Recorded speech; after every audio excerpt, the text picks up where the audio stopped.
Hello বন্ধুরা, আজ আমি বানাবো কি বানাচ্ছি দেখো, দেখে বুঝে গেছো।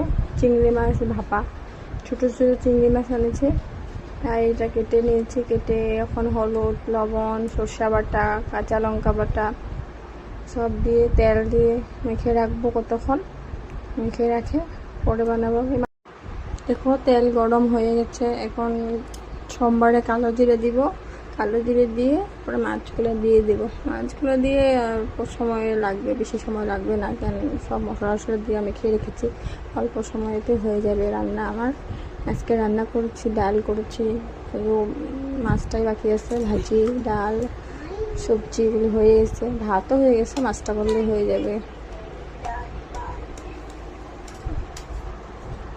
তো গরম এদিকে পড়ছে না, গরম পাতলা পাতলা খাওয়াই ভাল লাগে, মাংস ভাল লাগে না।